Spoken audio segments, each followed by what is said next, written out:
जनावरहरूमा सुई दिने तरिकाबारे जानकारी। जनावरहरूमा औषधिहरू सुईद्वारा दिन सिरिन्ज र निडलको आवश्यकता पर्दछ। यिनीहरू धेरै प्रकारका र साइजमा पाइन्छन्। सिरिन्जहरू ग्लास र प्लास्टिक गरी मुख्यतया दुई प्रकारका पाइन्छन्।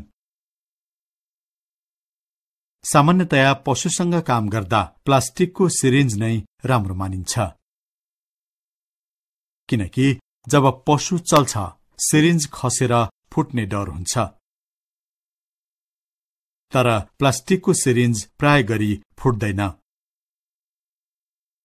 गाई भैँसीलाई 10 देखि 20 ml र भेडा बाख्रालाई 5 देखि 10 ml को सिरिन्जको आवश्यकता पर्दछ। निडलको लागि भने निडलको नम्बर जति बढी छ त्यसको मोटाई त्यति नै कम हुनुपर्दछ। उदाहरणको लागि भैँसीमा ठूलो निडल 16 वा 18 गजको राम्रो हुन्छ। बाख्रा, भेडा र कुकुरमा भने सानो निडल 19 या 20 गजको राम्रो हुन्छ। सामान्यतया ठूलो पशुको लागि निडलको लम्बाई 1 वा 1.5 इन्चको हुनुपर्दछ र सानो पशुको लागि 1 इन्च लामो हुनुपर्दछ। गाई भैँसीको छाला बाक्लो हुने हुँदा सानो साइजको निडलहरूको प्रयोग गर्दा बाङ्गिएर भाँचिन जान्छन्। मानिसलाई प्रयोग गर्ने निडल कुकुर र साना भेडा बाख्रालाई मात्र प्रयोग गर्न सकिन्छ। सिरिन्ज र निडलको सफाई। प्लास्टिकको सिरिन्ज र निडल पूर्णतया कीटाणुरहित बनाउन उमाल्न सम्भव हुँदैन।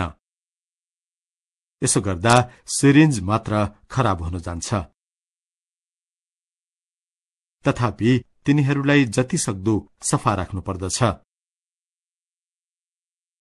सिरिन्ज र निडललाई प्रयोग गरिसकेपछि सफा पानीले राम्ररी सफा गर्नुपर्दछ।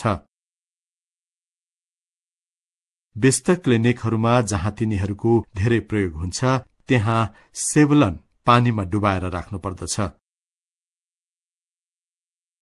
यदि सिरिन्ज र निडलको धेरै प्रयोग हुँदैन भने त्यसलाई सफा पानीले राम्ररी धोएर उमालेर सेलाएको पानीले सफा गरेर सुक्न दिने र सफा ठाउँमा राख्ने गर्नुपर्दछ।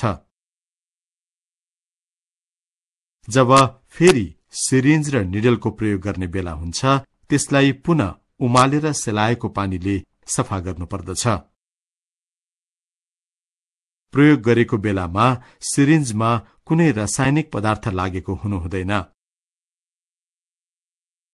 निडललाई उमालेर कीटाणुरहित बनाइराखेको बोतलमा हालेर पनि राख्न सकिन्छ। तर आजकल धेरै जसो सिरिन्ज र निडल एक पटक प्रयोग गरिसकेपछि फाल्ने गरेको पाइन्छ। यद्यपि त्यस्ता सिरिन्जहरू पुनः प्रयोग गर्नु उत्तम हुन्छ। सुई दिने पाउडर औषधि। सुईद्वारा दिइने औषधि पाउडर र झोलको रूपमा उपलब्ध हुन्छ। सुईबाट दिने पाउडर औषधिलाई बजारमा उपलब्ध डिस्टिल पानीमा राखेर तयार गर्ने।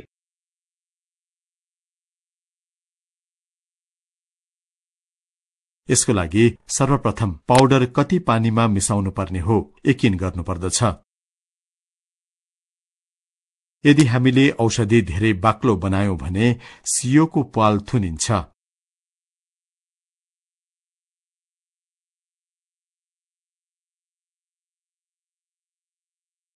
त्यसैगरी औषधि धेरै पातलो घोल भएमा पनि एकै ठाउँमा धेरै सुई दिनुपर्ने हुन्छ। साधारणतया हामीले चाहिने औषधिको मात्रा भन्दा 1 ml कम पानी हाल्यौं भने औषधि हामीले चाहे जति मात्रामा बन्न पुग्छ, किनभने पाउडरले पनि केही ठाउँ लिन्छ।